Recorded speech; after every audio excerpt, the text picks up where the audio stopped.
स्वागत है। आज हम बात करने वाले हैं सरकारी खरीद के एक काफ़ी नए और डिजिटल तरीके पर। नाम है गवर्नमेंट ई मार्केट प्लेस, जिसे सब जेम कहते हैं। हाँ, जेम काफी चर्चा में है आजकल। बिल्कुल। और हमारे पास ना एक गाइड के कुछ हिस्से हैं, GeM portal registration guide for sellers. तो ये सेलर्स मतलब विक्रेताओं के लिए है कि वो कैसे रजिस्टर करें। अच्छा, तो ये सेलर्स के पॉइंट ऑफ व्यू से है। हाँ, तो आज हम इसी गाइड को जरा खोलकर देखेंगे, समझने की कोशिश करेंगे कि ये जेम आखिर छोटे व्यवसायों मतलब एमएसएमई, स्टार्टअप्स और बाकी व्यापारियों के लिए क्यों इतना अहम है। रजिस्ट्रेशन होता कैसे है, क्या दिक्कतें आ सकती हैं, और अगर मतलब कहीं अटक गए तो क्या करें। ये तो बहुत काम की बात है। सोचिए जरा, सीधे सरकार को अपना सामान बेचना, वो भी ऑनलाइन, यहीं से बात मजेदार हो जाती है। हाँ, पोटेंशियल तो बहुत है इसमें। तो चलिए शुरू करते हैं। सबसे पहले ये जेम है क्या भला? बस एक और सरकारी वेबसाइट है या कुछ ज्यादा? देखिए, ये सिर्फ एक वेबसाइट से तो कहीं ज्यादा है। जेम मतलब गवर्नमेंट ई मार्केट प्लेस, ये असल में सरकारी खरीद का एक पूरा, आप कह सकते हैं, इकोसिस्टम है। अच्छा। सरकार ने ही इसे बनाया है। मकसद ये है कि जितने भी सरकारी विभाग हैं, पीएसयूज हैं, वो अपनी जरूरत की चीजें और सेवाएं सब ऑनलाइन खरीदें। और ये पूरी प्रक्रिया एकदम पारदर्शी हो, तेज हो और पूरी तरह डिजिटल, मतलब कागज वागज का झंझट कम। पुरानी वाली धीमी सरकारी खरीद से बिल्कुल अलग। हाँ बिल्कुल, वो जो पारंपरिक तरीका था ना, धीमा फाइलों वाला, कई बार पता भी नहीं चलता था क्या हो रहा है, ये उसका एक मॉडर्न डिजिटल जवाब है, समझ लीजिए। और इसमें जो एक खास बात है जिसका जिक्र गाइड में भी बार बार है, वो है इसका सबको साथ लेकर चलने वाला नजरिया। सबको साथ लेकर मतलब लघु और मध्यम उद्यम और नए स्टार्टअप्स को मौका देता है। उन्हें सरकारी खरीद में हिस्सा लेने के लिए प्रोत्साहित करता है, बराबर का मौका। अच्छा, तो ये सिर्फ प्रक्रिया बदलने की बात नहीं, बल्कि एक तरह से मैदान सबके लिए बराबर करने की कोशिश है। बिल्कुल सही कहा आपने। सीधे सरकारी ऑर्डर, बिना किसी बिचौलिए के। ये तो सुनने में ही खासकर छोटे व्यापारियों के लिए बहुत बड़ा बदलाव लगता है। हाँ है भी। गाइड में और क्या फायदे बताए गए हैं इसके? फायदे तो कई गिनाए हैं गाइड में। सबसे बड़ा फायदा तो यही जो आपने कहा, सीधे सरकार से बिजनेस। हाँ। कोई बिचौलिया नहीं, तो मुनाफा शायद बेहतर हो सकता है। दूसरा, पारदर्शिता, ये बहुत अहम है। कैसे? मतलब क्या ट्रैक कर सकते हैं? सब कुछ, रजिस्ट्रेशन से लेकर आपने बोली लगाई, आपको ऑर्डर मिला या नहीं, पेमेंट कब आएगा, सब ऑनलाइन ट्रैक हो सकता है। तो कोई गड़बड़ी की गुंजाइश बहुत कम हो जाती है। ये तो बढ़िया है। फिर गाइड इस बात पे भी जोर देती है कि एमएसएमईज और महिला उद्यमियों के बनाए प्रोडक्ट्स को प्राथमिकता मिलती है। अच्छा, कैसे? कई बार तो कुछ खास तरह की खरीद सिर्फ एमएसएमईज के लिए ही रिजर्व्ड होती है, मतलब बड़े प्लेयर उसमें आ ही नहीं सकते। अरे वाह, ये तो वाकई मदद करने वाली बात हुई। हाँ, ये सिर्फ कहने की बात नहीं, उन्हें वाकई आगे बढ़ाने का एक तरीका है। और सोचिए, सब कुछ एक ही पोर्टल पर। मतलब अलग अलग दफ्तरों के चक्कर नहीं काटने पड़ेंगे। बिल्कुल नहीं, एक ही जगह से आप अलग अलग विभागों की जरूरतें देख सकते हैं, अप्लाई कर सकते हैं। समय बचता है, मेहनत बचती है। और वो डिजिटल वेरिफिकेशन वगैरह? हाँ, वो भी। दस्तावेज ऑनलाइन वेरीफाई हो जाते हैं, प्रक्रिया तेज होती है और आसान भी। पुराने टेंडर भरने की जो सिरदर्दी थी, उसके मुकाबले ये काफी आसान है। ये फायदे तो सच में आकर्षक है। पारदर्शिता, सीधे ऑर्डर, एमएसएमईज को खास जगह और सब एक ही जगह। लेकिन अब सवाल ये है कि कौन कौन आ सकता है इस पर?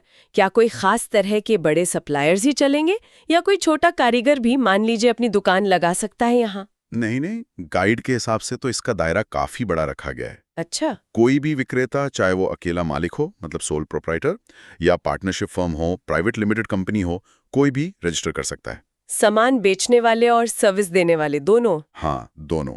चाहे आप स्टेशनरी बेचते हो, फर्नीचर, कंप्यूटर या फिर केटरिंग, कंसल्टेंसी, आईटी सेवाएं देते हो, सबके लिए जगह है।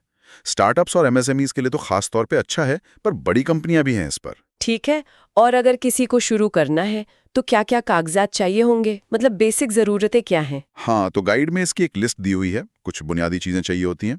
पहला तो आधार कार्ड। हाँ, वो तो आजकल हर जगह लगता है। हाँ, पहचान के लिए, खासकर अगर प्रोप्राइटरशिप है। हाँ आजकल ओटीपी से वेरिफिकेशन होता है। ठीक है। और पैन कार्ड, ये तो बिजनेस की टैक्स पहचान के लिए जरूरी है ही। फिर जीएसटी सर्टिफिकेट, अगर आपका बिजनेस जीएसटी के दायरे में आता है तो ये चाहिए होगा। और अगर नहीं आता तो शायद कुछ कैटेगरी में आप ट्रेड ना कर पाएं, लेकिन जहां लागू है वहां जरूरी है। ओके। फिर बैंक खाते की पूरी जानकारी और एक कैंसिल चेक, पेमेंट इसी खाते में आएगा ना। हाँ, ये तो जरूरी है। और अगर बिजनेस एमएसएमई के तौर पर रजिस्टर है तो उसका उद्यम रजिस्ट्रेशन सर्टिफिकेट, ताकि एमएसएमई वाले फायदे मिल सकें। बिल्कुल।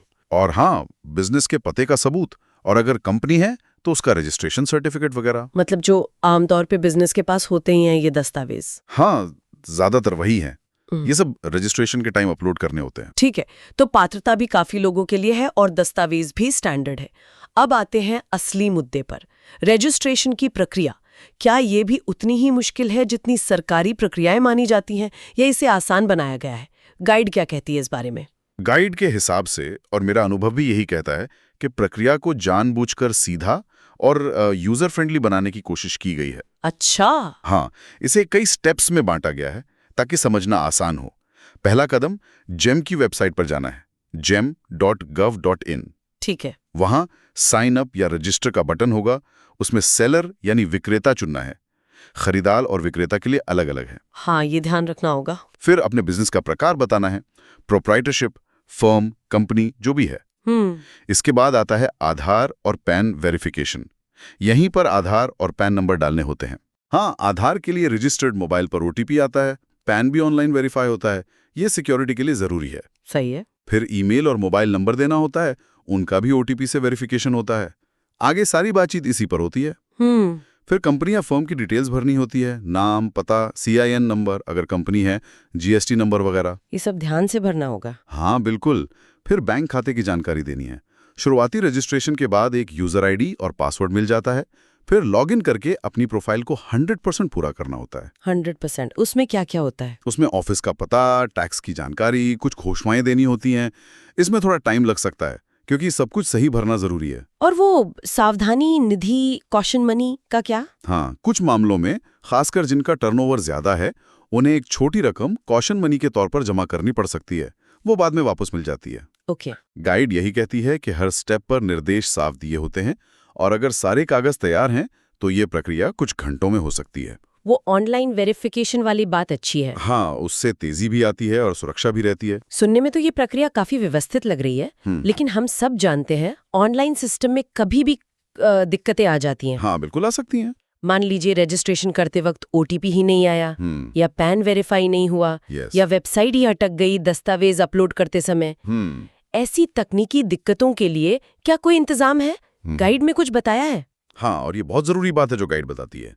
देखिए, कोई भी ऑनलाइन सिस्टम एकदम परफेक्ट तो होता नहीं है। सही बात है। तो गाइड में इसके लिए एक समाधान दिया गया है। GRIH नाम का एक पोर्टल बताया गया है। GRIH? हाँ, government registration and integration hub. उसका वेब एड्रेस भी दिया है, geoonlineportal.gray.in। अच्छा, तो ये क्या करता है? गाइड ये साफ करती हैं कि अगर GM रजिस्ट्रेशन के दौरान कोई भी टेक्निकल प्रॉब्लम आए, जैसे OTP नहीं आया, पैन या आधार वेरीफाई नहीं हुआ, डॉक्यूमेंट अपलोड नहीं हो रहा, कोई भी सिस्टम एरर, तो सेलर इस GRIH पोर्टल पर जा सकता है। और वहां क्या करना होगा? वहां एक सपोर्ट या हेल्प डेस्क सेक्शन होता है। आप अपनी प्रॉब्लम लिखकर एक हेल्प टिकट रेस कर सकते हैं। टिकट रेस करना मतलब आप अपनी शिकायत दर्ज करते हैं, आपको एक टिकट नंबर मिल जाता है, फिर उनकी टेक्निकल टीम आपसे कांटेक्ट करके प्रॉब्लम सॉल्व करने में मदद करती है। अरे वाह, ये तो बहुत अच्छा इंतजाम है। हाँ, ये एक खास व्यवस्था है ताकि सेलर्स को रजिस्ट्रेशन में दिक्कत ना आए। इससे भरोसा बढ़ता है कि अगर कहीं फंसेंगे तो मदद मिल जाएगी। तो मतलब सिर्फ प्रक्रिया ही नहीं, मदद का सिस्टम भी डिजिटल है। ये GRIH पोर्टल का पता होना वाकई राहत की बात है। हाँ, खासकर छोटे व्यापारियों के लिए जिनके पास अपनी कोई बड़ी IT टीम नहीं होती। बिल्कुल, ये जानना कि मदद मिलेगी बहुत जरूरी है। चलिए, मान लिया कि रजिस्ट्रेशन हो गया सफलतापूर्वक, प्रोफाइल भी 100% हो गया, सेलर ID मिल गई, अब क्या काम खत्म, बस बैठ के इंतजार करें ऑर्डर का? नहीं, बिल्कुल नहीं, बल्कि जैसा गाइड भी इशारा करती है, असली खेल तो अब शुरू होता है। अच्छा। हाँ, रजिस्ट्रेशन तो बस मैदान में एंट्री है, मैच तो अब खेलना है। जेम पर कामयाब होने के लिए रजिस्टर होने के बाद एक्टिव रहना पड़ता है। तो क्या करना होता है एक्टिव रहने के लिए? गाइड के हिसाब से कई जरूरी कदम हैं। पहला है कैटलॉग मैनेजमेंट, मतलब अपने प्रोडक्ट्स या सर्विसेज को जेम पोर्टल पर लिस्ट करना। लिस्ट करना मतलब जैसे ऑनलाइन शॉपिंग साइट्स पर होता है? हाँ, कुछ वैसा ही। इसे कैटलॉगिंग कहते हैं। इसमें प्रोडक्ट की पूरी डिटेल, स्पेसिफिकेशन, अच्छी सी फोटो और सबसे जरूरी कॉम्पिटिटिव कीमत डालनी होती है। ये तो मेहनत का काम है। हाँ, और आपका कैटलॉग जितना अच्छा और डिटेल्ड होगा, खरीदारों को ढूंढने में और आपको चुनने में उतनी आसानी होगी। इसे अपडेट भी करते रहना पड़ता है। ठीक है, और दूसरा, बाजार पर नजर रखना। जीएम पोर्टल पर लगातार सरकारी विभाग अपनी जरूरतें डालते रहते हैं, बिड्स और टेंडर के रूप में। डैशबोर्ड पर आपको अपनी कैटेगरी से जुड़े मौके दिखते रहते हैं। तो रोज चेक करना पड़ेगा। हाँ, नजर रखनी पड़ेगी। तीसरा कदम है बोली लगाना, यानी बिडिंग। जब कोई सही मौका दिखे। हाँ, जब आपको लगे कि ये काम आप कर सकते हैं तो उसके लिए बोली लगानी पड़ती है। अपनी कीमत और शर्तें बतानी होती हैं। जीएम पर कई तरह से खरीद होती है। कभी सीधे खरीद लेते हैं छोटी रकम का सामान, कभी L1 बिडिंग होती है, मतलब सबसे कम कीमत वाले को ऑर्डर मिलता है। कभी रिवर्स ऑक्शन होता है जहां कीमतें नीचे जाती हैं। अच्छा, तो इसमें भी स्ट्रैटेजी लगेगी। बिल्कुल, सही तरीका अपनाना जरूरी है। चौथा कदम है ऑर्डर मिलना और उसे पूरा करना। अगर बिड जीत गए तो? हाँ, तो आपको ऑनलाइन ही ऑर्डर मिलेगा। फिर जो टाइम दिया गया है उसके अंदर सामान या सर्विस की डिलीवरी करनी होगी। क्वालिटी का ध्यान रखना होगा। बहुत ज्यादा, क्योंकि खरीदार मतलब सरकारी विभाग आपकी परफॉर्मेंस को रेट कर सकता है। अच्छी रेटिंग आगे काम आती है। और पेमेंट? वो 5वां कदम है। डिलीवरी के बाद पोर्टल से ही इनवॉइस बनाना होता है और फिर पेमेंट की स्थिति ट्रैक करनी होती है। जीएम पर पेमेंट का प्रोसेस भी काफी स्टैंडर्ड है, पर उसमें कितना टाइम लग रहा है ये देखना जरूरी है। तो ये तो पूरा बिजनेस चलाने जैसा है, बस ग्राहक सरकार है। आप सही समझे। ये सिर्फ रजिस्ट्रेशन पोर्टल नहीं है, ये सरकारी ग्राहकों के साथ बिजनेस करने का पूरा एंड-टू-एंड मैनेजमेंट टूल है। Listing, bidding, order management, delivery, payment सब यहीं से होता है। इसमें सफल होने के लिए लगातार मेहनत और थोड़ी समझदारी चाहिए। अच्छा, तो ये एक लगातार चलने वाली प्रक्रिया है। रजिस्ट्रेशन तो बस दरवाजा खोलता है, असली मेहनत, स्मार्टनेस तो उसके बाद दिखानी है। अपने कैटलॉग को अच्छा रखना, सही मौके पहचानना, सोच समझकर बोली लगाना और फिर ऑर्डर को बढ़िया तरीके से पूरा करना। बिल्कुल। ये वाकई सिर्फ एक पोर्टल नहीं, बल्कि बिजनेस करने का एक नया तरीका लग रहा है। तो इस पूरी बातचीत का निचोड़ क्या है? हमने गाइड के आधार पर जीएम रजिस्ट्रेशन प्रक्रिया, उसके फायदे, क्या कागज चाहिए, टेक्निकल मदद कैसे मिलेगी और रजिस्ट्रेशन के बाद क्या करना है, ये सब समझा। ऐसा लगता है कि जीएम सच में सरकारी खरीद का तरीका बदल रहा है। हाँ, बदल तो रहा है। इसे ज्यादा डिजिटल, ज्यादा पारदर्शी बना रहा है और जैसा गाइड बार बार कह रही है, ये छोटे व्यापारियों, एमएसएमईज, स्टार्टअप्स के लिए एक बड़े बाजार का दरवाजा खोल रहा है। शायद ऐसा दरवाजा जो पहले उनके लिए बंद था। बिल्कुल सही। ये सिर्फ प्रक्रिया को आसान बनाना नहीं है, ये है अवसरों का लोकतंत्रीकरण, मतलब मौके सबके लिए।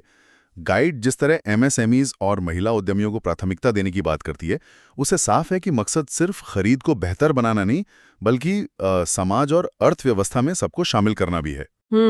रजिस्ट्रेशन की प्रक्रिया जैसा हमने देखा काफी सीधी है और वो तकनीकी मदद, ग्राही का होना इसे और आसान बनाता है। लेकिन हाँ, कामयाबी के लिए जैसे हमने कहा, सिर्फ रजिस्टर करना काफी नहीं है। प्लेटफॉर्म को एक्टिवली और स्मार्ट तरीके से इस्तेमाल करना होगा। जो इसे सही से इस्तेमाल करना सीख गया, उसके लिए ये एक ताकतवर टूल बन सकता है। निश्चित रूप से। और आखिर में एक सवाल मेरे मन में आ रहा है और शायद सुनने वालों के मन में भी आए। हमारी ये पूरी बातचीत और ये गाइड भी ज्यादातर विक्रेताओं के नजरिए से थी। हाँ। उनके लिए क्या फायदे हैं, प्रक्रिया क्या है। हाँ, फोकस उसी पर था। लेकिन इस सिक्के का दूसरा पहलू भी तो है, खरीदार यानी सरकारी विभाग। क्या ये सिस्टम उनके लिए भी उतना ही कारगर है? क्या उन्हें अपनी जरूरत का सामान और सेवाएं सही क्वालिटी, सही कीमत और सही टाइम पर मिल पा रही हैं? ये एक अहम सवाल है। क्या जीएम उनकी खरीद प्रक्रिया को भी वाकई आसान बना रहा है या उनके सामने कोई नई मुश्किलें आ रही हैं? ये एक ऐसा सवाल है जिस पर शायद हमें और जानकारी जुटानी पड़ेगी, क्योंकि कोई भी बाजार तभी सफल होता है जब दोनों पक्ष संतुष्ट हों। बिल्कुल सही कहा। इस पर विचार करना जरूरी है।